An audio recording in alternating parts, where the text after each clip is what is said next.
अस्सलाम वालेकुम नाज़रीन, मैं हूँ आबिद अंदिलीब, आपके साथ मौजूद हूँ जामिया कश्मीर के सब्ज़ाज़ार से। ये वो सब्ज़ाज़ार है जिसमें आज़ाद कश्मीर भर के तमाम तलबात पढ़ते हैं। इस वक्त तहरीक आज़ादी कश्मीर जहाँ अरूज पे है, तो आज़ाद कश्मीर यूनिवर्सिटी के स्टूडेंट हैं जो ये भी तहरीक आज़ादी कश्मीर में अपना भरपूर किरदार अदा करना चाहते हैं। मेरी आज पूरा दिन यहीं इस जामिया के स्टूडेंट के साथ इंटरेक्शन रहा। बहुत सारे स्टूडेंट जो हैं वो इस बात पे थे हैं कि हमें खुद अपने जो है इस जदोजहद को शुरू करना होगा, हमें खुद अपनी इस स्ट्रगल को सबसे पहले इनिशिएट करना होगा, उसके बाद दीगर फोर्सेज अगर हमारे साथ हाथ बटाती हैं तो उनका शुक्रिया। बहुत सारे लोग इस जज्बे के इस तरह मोटिवेटेड हैं, वो तहरीक आज़ादी कश्मीर में अपना हिस्सा और अपना किरदार अदा करना चाहते हैं। इसी जज्बे के हमारे साथ यहाँ कुछ स्टूडेंट लीडर भी मौजूद हैं, हमारे साथ मौजूद है हक नवाज मुगल साहब। आप इनसे बात करेंगे। सर, आपका बहुत बहुत शुक्रिया, आज दिन भर की आपने एक्टिविटी की, कार्रवाई की। आप मुझे बताइएगा, क्या कश्मीरी आप बहसीत स्टूडेंट लीडर आप किस तरह देखते हैं सारी मूवमेंट को? कश्मीरियों का क्या स्टांस है, क्या होना चाहिए इस वक्त उस पार जो कश्मीरी बसते हैं उनको आपकी किस दर्जे की और किस लेवल की सपोर्ट की जरूरत है?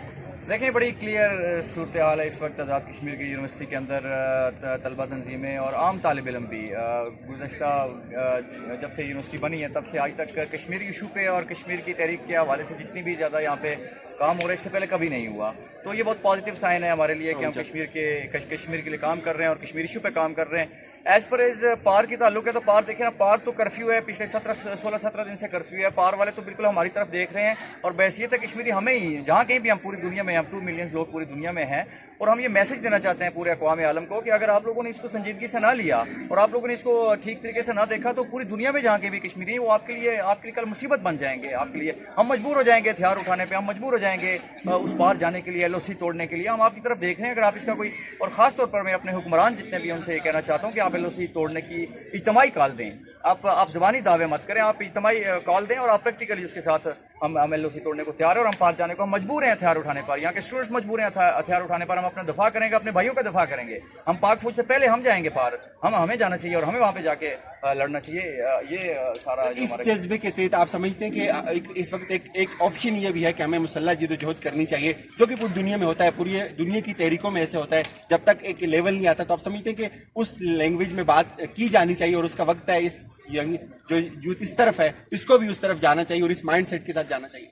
देखिए, वो किसी ने पूछा था कि आपने धमाका क्यों किया, तो उसने कहा कि मेरी आवाज़ कोई नहीं सुन रहा था इसलिए मैंने धमाका किया। लोग पुरतशद्दद तहरीक पर उस वक्त मजबूर हो जाते हैं जब आप उनकी डेमोक्रेटिक मूवमेंट को, जब आप उनकी जो सफारती जो कोशिशें होती हैं उनको जब आप इग्नोर करते हैं, जब आप उनको वक्त नहीं देते, जब उनको आप कंसीडर नहीं करते, तो लोग मुसल्लह जद्दोजहद पर मजबूर हो जाते हैं। हम बहुत पुरम लोग हैं, हम आज तक अपने होंठों पर पट्टियाँ बांध रहे हैं, हाथों पर पट्टियाँ बांध रहे हैं, काली पट्टियाँ बांध रहे हैं, योम सियाह मना रहे हैं, हम यकजहती का इजहार कर रहे हैं, लेकिन हमारी इस तहरीक को कहीं भी सुना नहीं जा रहा। यहाँ पे हम इसको इंडोज नहीं किया जा रहा। जब आप इंडोज नहीं करेंगे तो फिर हम मजबूर हो जाएंगे हथियार उठाने पर। हम पार अपने बहनों भाइयों को अकेले तो नहीं छोड़ सकते इस सूरत हाल में। और मेरे ख्याल में ये 72 सालों से जो उस पार के जो कश्मीरी हैं, जो कुर्बानी चौथी नस्ल दे रही है, वो नहीं थके, तो हमें नहीं थकना चाहिए। हमारा अब वक्त आया, कुर्बानी अगर मांगी हमसे तो हमें अब देनी चाहिए। इस पार जो बैठे हुए, जो उनके नाम पे आज तक यहाँ पे महल्लात और कोठियां बनाते रहे, उनको अब उठना चाहिए और अब अपनी नस्ल कुर्बान करनी चाहिए। मेरे ख्याल में हर घर से एक नौजवान लेना चाहिए, गवर्नमेंट को ये कॉल करनी चाहिए, हर घर से एक नौजवान लें, हर घर से एक बच्चा लें और हम कलेक्टिवली हम LOC की तरफ जाएं और हम जाके वहाँ पे अपने भाइयों की मदद के लिए आगे बढ़ें। आपके पास ये फरमाइएगा, इस वक्त आपने कहा कि बहुत ज्यादा लोगों ने उन कुर्बानियों पे, उन लोगों के उनके शोधा पे, उन लोगों की इसमतों पे यहाँ जायदादें बनाई, यहाँ अपने प्रोटोकॉल इंजॉय किए। अब ये वक्त आ गया कि हमें उस तरफ जाना चाहिए और इस कॉल के साथ और इस माइंड सेट के साथ जाना चाहिए। आप समझते हैं कि 17वां-18वां रोजा कर्फ्यू को बुनियादी तमाम जरूरियात का तात्तुल कर दिया है, इंसानी जरूरियात से महरूम कर दिया वहां के मुसलमानों को, तो आप किस बात का इंतजार है इतने दिन गुजरने के बाद भी? ये आप किस चीज को देख रहे हैं यहाँ के लोग, जो आगे लाइन ऑफ कंट्रोल को तोड़ने की बात क्यों नहीं हो जाती उनकी प्रैक्टिकली? मुझे तो इस बहसी की समझ नहीं आई अभी तक। मेरे ख्याल में हम अभी देख रहे हैं, अभी आलमी दुनिया को देख रहे हैं और उस तरफ देख रहे हैं जिस तरह से थैंक यू डोनाल्ड ट्रंप, उन्होंने जिस तरह से ये बहुत खुशाइंद बात है, उन्होंने मुसालियाना कोशिशों का आगाज़ किया। थैंक यू चाइना, उन्होंने स्टैंड लिया। थैंक यू इमरान खान, उन्होंने फर्स्ट टाइम जो RSS का नैरेटिव था किसी भी लीडर की तरफ से, ये फर्स्ट टाइम नैरेटिव बिल्ड किया और बताया कि हिंदुता क्या है और हिंदू सिर्फ मुसलमानों के लिए खतरा नहीं है, हिंदू पूरी आलम के लिए खतरा है। ये फर्स्ट टाइम ये नैरेटिव जनरेट हुआ, दैट्स गुड। शाह महमूद कुरैशी का थैंक यू कि उसने अपने हज जैसी मुकद्दस आदत छोड़ के हमारे लिए, कश्मीरियों के लिए यहाँ पे आया। हम ये सारे थैंक यू, उन लोगों का, उन 72 वोटों का भी थैंक यू जो हमारी हक में पड़े, वहाँ पे 370 के एब्रोगेशन के खिलाफ पड़े, वो सिविल सोसाइटी जो वहाँ पे मौजूद है उसका भी थैंक यू। ये सारी चीज़ें अपनी जगह, लेकिन सबसे ज़्यादा जो जिम्मेदारी जिम्मेदारी है वो हम पे, हम कश्मीरियों पे, यहाँ के रहने वाले लोगों पे है, जो उस पार के उन पे कर्फ्यू लगा है, जो इस पार के ये आज़ाद हैं। सबसे ज़्यादा हमारे हुक्मरानों पे, हमारे आज़ाद कश्मीर की तहरीक आज़ादी कश्मीर का बेस कैंप है, सबसे ज़्यादा जिम्मेदारी यहाँ के नौजवानों पे, यहाँ के स्टूडेंट्स पे और हम लोगों पे है कि हम क्या किरदार अदा कर रहे हैं, और हमें इस पे आगे उठना चाहिए और आना चाहिए। सिर्फ मजम्मती बयान तक नहीं, अब अमलन काम करना होगा, और अमलन काम करने के लिए यहाँ पे कितना आइडियल टाइम है। इस पे आपको शायद मोदी का भी शुक्रिया अदा करना चाहिए, उसने इस पार के उस पार के तमाम कश्मीरियों को मुत्तहिद कर दिया और एक लोगों के अंदर एक जज्बा दोबारा से शायद सोए हुए लोगों को भी इस काबिल बना दिया कि वो आते हैं और जंग की बात करते हैं, वो किताल की बात करते हैं, वो आगे बढ़ने की बात करते हैं। मेरे ख्याल में अगर ये 370 एब्रोगेट न होता तो हम मजीद 70 साल इस तरह से चलते रहते। इसने हमारी तहरीक को एक नया बूस्ट दिया है, एक नया मोड़ दिया है, और इस मोड़ से अगर हम फायदा ना उठा सके, हम इस मोड़ को अगर सही समत में न लेके जा सके, तो हमसे बड़ा बदकिस्मत कोई नहीं होगा। हम तो फलस्तीन बन जाएंगे, लेकिन इंडिया भी सीरिया से शाम से इंडिया का भी बुरा हाल होगा। इंडिया ने अपनी तबाही के लिए, अपनी तोड़ने के लिए बंदोबस्त किया है। ये इंडिया को इस बात को और आलमी ताकतों को मैं कहता हूँ उनको तवज्जो देनी चाहिए कि हम पूरी दुनिया में हैं कश्मीरी, हम जहाँ कहीं भी हैं, फिर हम मजबूर हो जाएंगे अपने लोगों को सपोर्ट करने के लिए, हम हर तरह की जद्दोजहद करने के लिए तैयार हो जाएंगे। थैंक यू अकनवाज, आप हमारे साथ रहिएगा। इसी और नैरेटिव के एक और स्टूडेंट हमारे साथ हैं। आप बताइएगा, आप बेसिक स्टूडेंट लीडर क्या समझते हैं, स्टूडेंट्स का इसमें क्या रोल होना चाहिए? आप लोग फोर्सेस की शाना बिशाना खड़े हैं, मैंने दिन को देखा लोगों को इस जज्बे के साथ भी लोग हैं यहाँ मौजूद। देखिए, हम जाते हैं मगर जुल्म के खिलाफ। अगर जंग लाजमी है तो फिर जंग ही से। बेसिकली कश्मीर इशू को शुरू ही से एक मजहबी इशू बनाया गया है, जो कश्मीर का मजहबी इशू नहीं है, ये टेरिटरी का इशू है। और यहाँ पे बुद्ध मज़हब के लोग भी रहते हैं, यहाँ पे बाकी मज़ाहिब के लोग भी रहते हैं, मुसलमान भी रहते हैं। तो इस वक्त जो बेसिकली कश्मीर की आवाज़ है वो एक इस्लामिक आइडियालॉजी की नहीं है खाली, क्योंकि यहाँ पे बुद्ध मज़हब के लोग भी रह रहे हैं, उनका भी उतना ही राइट है जितना कि मुसलमानों का राइट है। अब जो 35 है, ये 370 का इन्होंने रिमूवल किया है वहाँ से, इंडिया से। तो मैं गुजारिश ये करूँगा, पाकिस्तान से भी मैं गुजारिश करूँगा कि गिलगित बल्तिस्तान में जैसे इन्होंने 35A ख़त्म किया था, वहाँ पे भी 35A की बहाली होनी चाहिए। और उसके बाद सबसे पहली बात ये है कि वहाँ पे हमारे कश्मीरी बहन भाई मर रहे हैं, वहाँ पे उनकी असमत दरी हो रही है। सबसे पहले तो कर्फ्यू उठाना चाहिए। उसके बाद आपका क्या रोल है यहाँ? आप लोग क्या कर सकते हैं? ये तो बात ठीक है आपका मुतालबा, लेकिन बहुत सारे लोग ये कहते हैं कि हमें लड़ना चाहिए, हमें इस तरफ आगे बढ़ना चाहिए, हमें खुद करना चाहिए कुछ। बिल्कुल ऐसे ही है कि तलबा तंजीमों का, चूँकि जापान की तहरीक में भी तलबा तंजीमों का बड़ा किरदार है, तो तलबा हमेशा से किसी भी तहरीक को उजागर करने, उसको उठाने में उनका एक अहम किरदार रहा है। मज़ाहमती जमातें नहीं हैं तलबा की। इसके अलावा ये है कि तलबा इंशाल्लाह हम एक प्रॉपर मनसूबाबंदी कर रहे हैं, उसके तहत अगर हमें कर्फ्यू ना हटाया गया और इसी तरह जुल्म और सितम बरकरार रहा, तो इंशाल्लाह तलबा भी अपना झंडा लेके निकलेंगे, अपना मौक़िफ़ लेके निकलेंगे। और कोई मुश्किल नहीं है कि हम LOC तोड़ दें, क्योंकि वो भी हमारे कश्मीरी हैं और हम भी कश्मीरी हैं।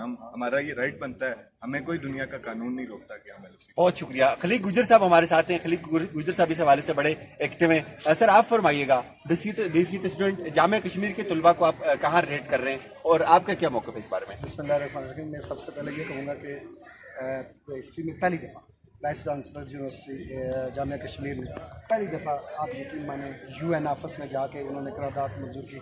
आज भी हमारी स्ट्राइक इसके हवाले से हुई है। मैं ये समझता हूँ कि इस वक्त ऑक्युपाइड कश्मीर के अंदर जो जुल्म सितम हो रहा है, आप ये देखें कि 14, 15, 16 दिन हो चुके हैं। आज जो कर्फ्यू है, रात और दिन का कोई पता नहीं है। वहाँ पे माओ बहनों के साथ क्या हो रहा है, उसके अलावा बच्चों के साथ क्या हो रहा है, टारगेट किलिंग हो रही है और डायरेक्ट टारगेट किलिंग हो रही है। हम इसकी भरपूर मजम्मत करते हैं। मैं ये समझता हूँ कि हमारे जो आज़ाद कश्मीर की जितनी अवाम है, इस वक्त उनके दिल भी उनके साथ धड़कते हैं। हमें अगर ये लॉ ऑफ ऑर्डर जो लाइन ऑफ कंट्रोल है, ये बॉर्डर्स अगर तोड़ने के लिए, लाइन ऑफ कंट्रोल अगर तोड़ने के लिए अगर मौका मिला, इंशाल्लाह हम मुतहद हैं। और पूरी जामिया कश्मीर में ये समझता हूँ कि इस वक्त तमाम कॉलेज, यूनिवर्सिटी जितने भी इस वक्त आज़ाद कश्मीर नहीं, पाकिस्तान के बिलखुसूस अवाम भी इस वक्त जो है ना तारीख़ आज़ादी कश्मीर में अहम रोल अदा कर रहे हैं। मैं ये समझता हूँ कि पाक फ़ौज जो इस वक्त पाकिस्तान की पाक फ़ौज है, वो बिल्कुल कश्मीरी अवाम के बिल्कुल शाना बिशाना खड़ी है। इस वक्त वो किसी भी सूरत हाल से निपटने के लिए तैयार है। इंटरनेशनल लेवल पे कश्मीर इशू को जिस वक्त डोनाल्ड ट्रंप ने डिस्कस किया, तो मैं ये समझता हूँ कि इमरान खान का साहब के साथ मिलकर ये जो सालसी किरदार है, में कुछ ना कुछ तो होना था। 70 की दहाई में आज तक अगर कुछ नहीं हो सका, तो मैं ये समझता हूँ कि ये एक अनमोल मौका है जो कश्मीर के ऊपर ये चार जो इकाइयाँ हैं, इसको मुझे लगता है कि इसको आज एक जगह पे यकजा करने के लिए, कश्मीरी अवाम को यकजा करने के लिए, कश्मीरी अवाम की एक यकजा ज़बान के लिए, मैं ये समझता हूँ कि ये बहुत बड़ा है। تو اب آپ کیا سمجھتے ہیں، اگر آپ کو مسلح جدوجہد کا وقت آتا ہے، وہ وقت وہ مائیں بہنیں آپ کو، وہ عصمتیں آپ کو پکارتی ہیں کہ آپ آئیں ہمارے لیے لڑیں یہاں، تو آپ ڈائریکٹ کریں گے کسی قربانی اصل سے؟ میں بات یہ کہ ہم لفظی طور پہ نہیں لگے، دلی طور پہ ہم یہ کوشش کر رہے ہیں. ہمارا یہ سمجھیں کہ ہمارے دل رو رہا ہے، ہماری آنکھیں جو ہے نا وہ اس حوالے سے میں یہ سمجھتا ہوں کہ ہمارے بچے مائیں بہنیں سب اس پہ قربان ہیں اس تاریخ آزادی کشمیر کے لیے. اگر کوئی بھی موقع ملا انشاءاللہ ہم ساتھ ہیں ان کے ساتھ. بہت بہت شکریہ. اسی سے ناظرین ہم آپ سے اجازت چاہیں گے. ایل او سی کو ہم نے کور کیا، آپ نے دیکھا، لیکن ہم دوسری جو سیکٹر ہے چکوٹھی کا اس طرف بھی جائیں گے. جامعہ کشمیر کے طلباء کی ہم نے آواز آپ کے سامنے رکھی. بہت سارے طلباء اس بات پہ کنونس ہیں کہ ہمیں پاک فوج سے پہلے اگر ہمیں گولی کھانے کا موقع ملتا ہے تو ہم ضرور شہید ہونے کو ترجیح دیں گے. ہم لڑیں گے، اس لیول پہ لڑیں گے جا کے جس لیول پہ ہمارے اس پار کے جو نوجوان انہوں نے قربانیاں دی، جو عصمتیں ہمیں پکارتی ہیں، ہمیں ان کا بالکل احساس ہے. ہمارے دل، ہماری آنکھیں ان کے لیے دھڑک رہی ہیں، ہمارے سینے ان کے لیے دھڑک رہے ہیں. ایسا نہیں ہے کہ ہم لوگ یہاں خاموش بیٹھے ہوئے. ظاہر ہے کچھ یہاں کا ریاستی جو پروٹوکول ہے وہ آڑے آ جاتا ہے ڈیفینیٹلی، ورنہ لوگ اس جذبے سے سرشار ہیں، لڑنے کے لیے، اس لائن آف کنٹرول کو عبور کرنے کے لیے تیار ہیں. فی الحال جامعہ کشمیر سے میری طرف سے یہی کچھ. میرے ساتھ رہیے گا. انشاءاللہ ہم جب چکوٹھی سیکٹر میں چلیں گے تو وہاں بھی اس وقت سننے میں یہ آیا کہ زبردست گولہ باری ہو رہی ہے اور بہت زیادہ لوگ وہاں بھی وکٹم ہو رہے ہیں. انشاءاللہ ان سے بھی آپ کی ملاقات کروائیں گے. فی الحال یہاں سے میری طرف سے یہی کچھ. اپنا خیال رکھیے گا. اللہ حافظ.